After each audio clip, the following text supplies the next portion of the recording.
नमस्कार मित्रों, स्वागत है आपका एक बार फिर आपके अपने YouTube channel Atharva tech classes पर। दोस्तों, ये हमारी सर्वेइंग की दूसरी क्लास है जिसमें आज हम देखेंगे chapter 1 basic principle and classification of surveying के कुछ काफी इंपॉर्टेंट क्वेश्चंस को। और वीडियो के लास्ट में हम डिस्कस करेंगे कुछ इंपॉर्टेंट एग्जाम ओरिएंटेड पॉइंट्स जो कि आपके एग्जाम के लिए काफी महत्वपूर्ण है। तो वीडियो को पूरा जरूर देखिएगा। और अगर आपने इसके पहले की क्लासेस नहीं देखी हैं तो चैनल की प्लेलिस्ट में जाकर उन क्लासेस को भी जरूर देखिएगा। आज की क्लास का हमारा पहला क्वेश्चन है, in route surveying the first and foremost survey to be taken up to is. Option दिए गए हैं reconnaissance surveys, location survey, breakout survey या प्रीलिमिनरी सर्वे। तो याद रखिएगा, इस क्वेश्चन का सही जवाब होगा रिकोनिनेंस सर्वे, यानी ऑप्शन नंबर ए आपका करेक्ट आंसर होगा। अगर इनके बारे में डिस्कस किया जाए तो reconnaissance survey for determining the feasibility and rough cost of scheme. अगर बात की जाए प्रिलिमिनरी सर्वे की, तो preliminary survey for collecting more precise data to choose the best location for the work. अगर बात की जाए लोकेशन सर्वे की, तो location survey for setting out the work on the ground. तो इसे भी आप याद रखिएगा। अगला क्वेश्चन है, tacheometer survey will be come under which of the following classification of सर्वे। जैसा कि आप सभी जानते हैं, सर्वे को कई तरह से क्लासिफाई किया जाता है। तो इन्होंने पूछा है कि टैक्यूमेट्रिक जो सर्वे होता है वह किस क्लासिफिकेशन के अंडर आता है। ऑप्शन दिए गए हैं classification based on the instrument used, classification based on the nature of the field of the survey, या आर्कियोलॉजिकल सर्वे, या फिर classification based on the object of the survey. तो याद रखिएगा, tacheometric survey classification based on instrument of survey के अंतर्गत आता है। तो ऑप्शन नंबर ए आपका करेक्ट आंसर होगा। टैक्यूमेट्रिक सर्वे के बारे में अपन वीडियो में आगे डिस्कस करेंगे। अगला क्वेश्चन है, which of the following system uses angular notation in increments of 60 dividing the circle into 360 degrees, degrees into 60 minutes and minutes into 60 second. काफी इंपॉर्टेंट क्वेश्चन है और पहले कई एग्जाम से पूछा जा चुका है। तो याद रखिएगा, एक सर्किल को 60 डिवाइड्स में डिवाइड किया जाता है और 360 डिग्री में डिवाइड किया जाता है। उसके अलावा एक डिग्री को 60 मिनट में डिवाइड किया जाता है और एक मिनट को 60 सेकंड में डिवाइड किया जाता है। तो इस सिस्टम को कहा जाता है सेक्साजीसिमल सिस्टम। तो ऑप्शन नंबर सी आपका करेक्ट आंसर होगा। इसके अलावा बात की जाए अगर सेंटिसिमल सिस्टम की, तो इसमें एक राइट एंगल को 100 इक्वल पार्ट में डिवाइड किया जाता है और इस 100 पार्ट को ग्रेड कहा जाता है। अगर बात की जाए ग्रेड की, तो एक ग्रेड के अंदर 100 मिनट्स होते हैं और एक मिनट के अंदर 100 सेकंड्स होते हैं। तो याद रखिएगा, यह प्रश्न भी आपसे पूछा जा सकता है कि किसमें एक राइट एंगल को 100 ग्रेड में डिवाइड किया जाता है और एक ग्रेड की वैल्यू कितनी होती है। तो याद रखिएगा 100 मिनट के बराबर, और एक मिनट की वैल्यू होती है 100 सेकंड के बराबर। सेंटेसिमल सिस्टम में और सेक्साजेसिमल सिस्टम में एक राइट एंगल को 60 मिनट में डिवाइड किया जाता है और एक मिनट को 60 सेकंड में, याद रखिएगा। अगला क्वेश्चन है, which of these not the part of comprehensive route survey. Option है preliminary survey, construction survey, reconnaissance survey या अल्टरनेट सर्वे। पूछा गया है कॉम्प्रिहेंसिव रूट सर्वे का पार्ट कौन सा नहीं है। तो याद रखिएगा, अल्टरनेट सर्वे कॉम्प्रिहेंसिव रूट सर्वे का पार्ट नहीं होता। इसके अलावा याद रखिएगा, प्रिलिमिनरी सर्वे, कंस्ट्रक्शन सर्वे और रिकॉनेंस सर्वे, यह तीनों होते हैं कॉम्प्रिहेंसिव रूट सर्वे के पार्ट। अगला क्वेश्चन है, इसमें दिया है assertion A, 1 nautical mile is 1.852 kilometre. तो आप सभी जानते हैं यह सही है। फिर इसका रीजन दिया गया है, it is length of 1 minute of arc of a meridian on a earth surface. तो यह भी सही है। अब ऑप्शन दिए गए हैं both A and R true. तो यह अपन सभी जानते हैं कि यह दोनों सही है। R is the correct explanation of A. तो इसका सही कारण ही ये होता है कि 1 minute of arc of meridian on earth surface के कारण 1 नॉटिकल माइल की वैल्यू 1.852 किलोमीटर के बराबर होती है। तो ऑप्शन नंबर ए आपका करेक्ट आंसर होगा। Both A and R true and R is the correct explanation of A. अगला क्वेश्चन है, कंसीडर द फॉलोइंग स्टेटमेंट्स। पहला स्टेटमेंट दिया है to work from part to whole. Second statement दिया है to locate a new station by measurement at least 2 fixed reference points already established and और identified. तो यह दोनों ट्रू है, यानी ऑप्शन नंबर सी आपका करेक्ट आंसर होगा। Both A and 1 and 2 are true. अगला क्वेश्चन है, a topographic survey involves measuring, option है elevation of points, horizontal distance of points from a reference station और लाइन, या distance, direction और elevation. तो याद रखिएगा टोपोग्राफिक सर्वे में डिस्टेंस, डायरेक्शन और एलिवेशन तीनों का सर्वे किया जाता है, तो ऑप्शन नंबर सी आपका करेक्ट आंसर होगा। अगला क्वेश्चन है, consider the following statements related to the classification based upon the object of survey. Option इसका फर्स्ट दिया है archaeological survey for unearthing relics of antiquity, फिर कहा गया है geological survey for determining different strata in the earth crust, फिर कहा गया है mine survey for exploring minerals wealth such as gold, coal, crude oil etcetera. Option दिए गए हैं which of the statement are correct. तो यह तीनों पॉइंट सही है, यानी ऑप्शन नंबर डी आपका करेक्ट आंसर होगा, 1, 2 एंड 3।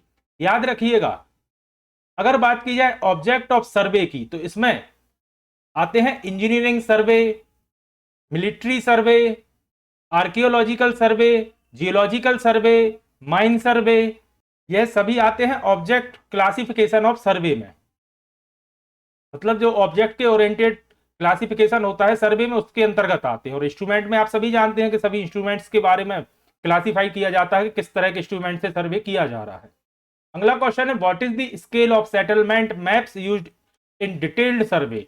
इस क्वेश्चन को भी आप ट्रिपल स्टार मार्क करिएगा, काफी इंपॉर्टेंट है। 16 इंच टू अ माइल इसका करेक्ट आंसर होगा। 1 मील में 16 इंच का स्केल लिया जाता है सेटलमेंट मैप के लिए, किसमें, डिटेल्ड सर्वे में, याद रखिएगा। अगला क्वेश्चन है, the correct order of the stages of engineering survey is. ये भी काफी इंपॉर्टेंट क्वेश्चन है, पहले कई एग्जाम से पूछा जा चुका है। ऑप्शन दिए गए प्रीलिमिनरी सर्वे, रिकॉनेंस सर्वे, मैप स्टडी और final location and detail study. तो याद रखिएगा सबसे पहले तो होता है मैप स्टडी, इसके बाद होता है रिकॉनिनेंस, फिर तीसरे नंबर पर आता है प्रीलिमिनरी सर्वे और चौथे नंबर पर फाइनल लोकेशन एंड डिटेल सर्वे, यानी 3, 2, 1, 4, या कह सकते हैं CBAD। तो ऑप्शन नंबर आपका डी करेक्ट आंसर होगा, CBAD। और इस सीक्वेंस को याद रखिएगा, काफी पहले पूछा जा चुका है। सबसे पहले आता है मैप स्टडी और उसके बाद आता है रिकॉनिनेंस, फिर तीसरे नंबर पर आता है प्रीलिमिनरी सर्वे और चौथे नंबर पे आता है फाइनल लोकेशन और डिटेल्ड सर्वे। अगला क्वेश्चन है, principle of surveying followed to prevent accumulation of error is. तो ये क्वेश्चन भी पहले अपन डिस्कस कर चुके हैं और इसका करेक्ट आंसर होगा to work from whole to part. तो ऑप्शन नंबर ए आपका करेक्ट आंसर होगा। अगला क्वेश्चन है, 1 nautical mile is equal to how many metre. तो अगर सबसे पहले बात की जाए कि 1 नॉटिकल माइल में कितने किलोमीटर होते हैं, तो 1 नॉटिकल माइल में 1.852 किलोमीटर के बराबर होता है। और आप सभी जानते हैं कि 1 किलोमीटर में 1000 मीटर होते हैं, यानी कि यह बीच का पॉइंट हटा दिया जाएगा, तो 1 नॉटिकल माइल के बराबर हो जाएगा 1852 मीटर के बराबर। तो ऑप्शन नंबर बी आपका करेक्ट आंसर होगा। कुछ बेसिक्स आपको यूनिट कन्वर्जन आना चाहिए, बाकी आप उसी से रिलेट करके बाकी के आंसर निकाल सकते हैं। अगला क्वेश्चन है, working from whole to part means. Option दिए गए हैं measuring the outer periphery first then coming to inner points, फिर कहा गया है to establish a few control points and fixed them with a higher precision, फिर कहा गया है to establish the minor control point first, या नॉन ऑफ द एबव। तो याद रखिएगा जो सर्वेइंग का वर्किंग प्रिंसिपल होता है वो होता है होल टू पार्ट। अब इसमें अगर मान के चलिए इस तरह के पूरे एक फील्ड का आपको सर्वे करना है, तो इसमें आप कुछ पॉइंट्स ऐसे फिक्स करेंगे जो बिल्कुल कंफर्म है या जिसे आप प्रीसियस पॉइंट कहेंगे। तो अब अगर आपको किसी और जगह पे एरर मिल रहा है तो आपको पूरा सर्वे फिर से करने की जरूरत नहीं है, उसका जो नियरेस्ट प्रिसीजन पॉइंट होगा जिससे रिलेट करके आपने उस एरिया का सर्वे किया था, आप उसको क्रॉस चेक करेंगे और सिर्फ आपको उतनी जगह का दोबारा सर्वे करना पड़ेगा और एरर आप ठीक कर सकते हैं। तो इसका सही जवाब होगा to establish a few control points and fixed them with higher precision. तो ऑप्शन नंबर बी आपका करेक्ट आंसर होगा। इन सब के बारे में अपन थ्योरी क्लास में काफी डिटेल में आगे डिस्कस करेंगे। अगला क्वेश्चन है, in geodetic surveying sum of angle of a spherical triangle should not be greater then.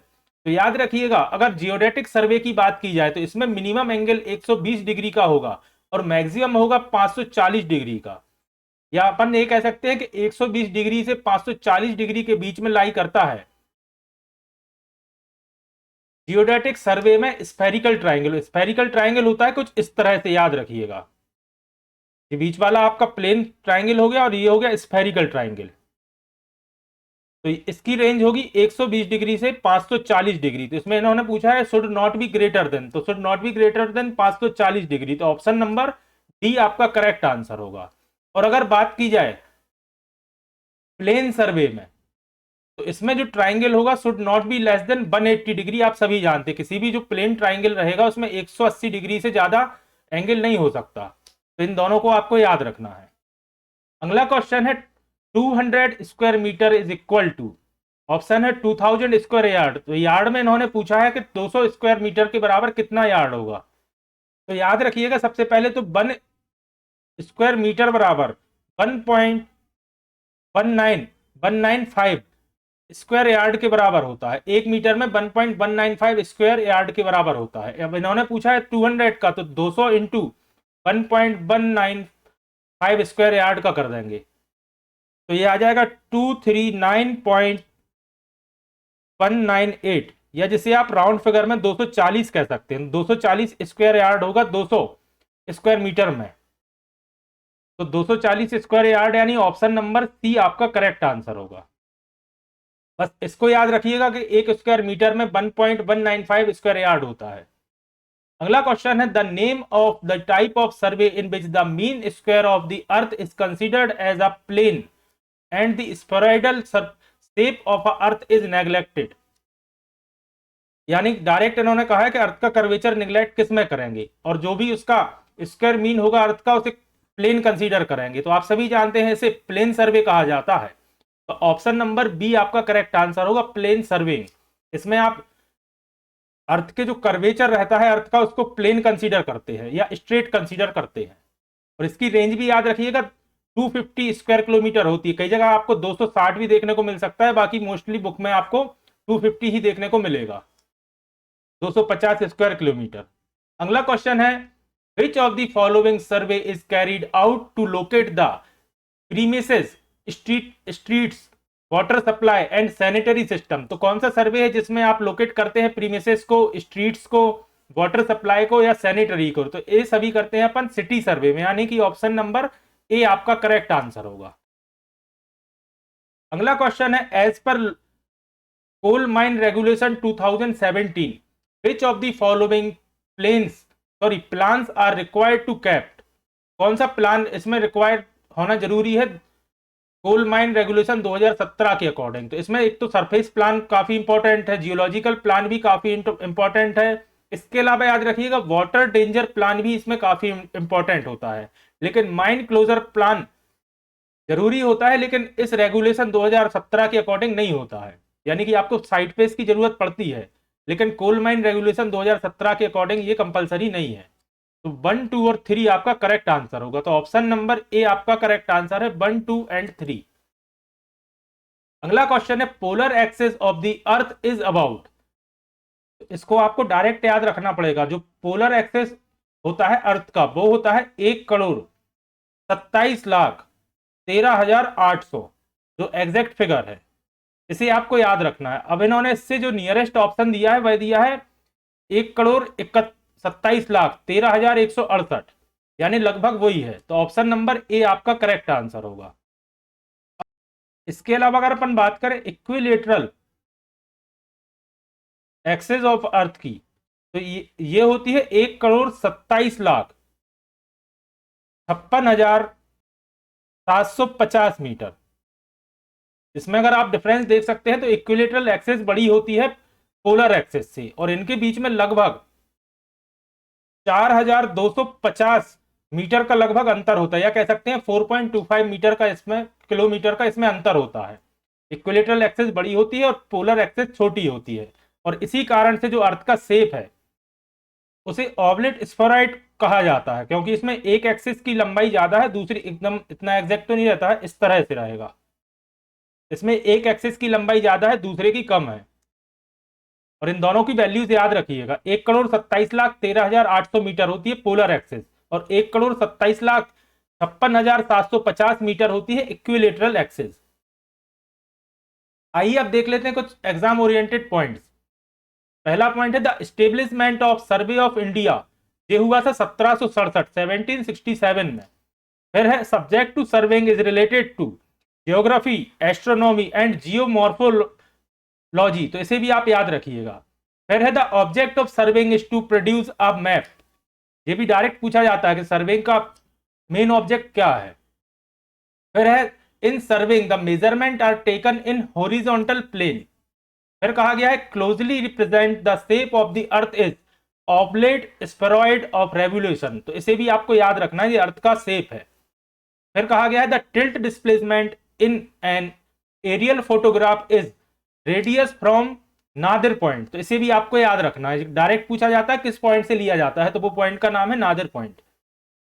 फिर है the headquarter of survey of India is located at Dehradun, इसे भी आपको याद रखना है।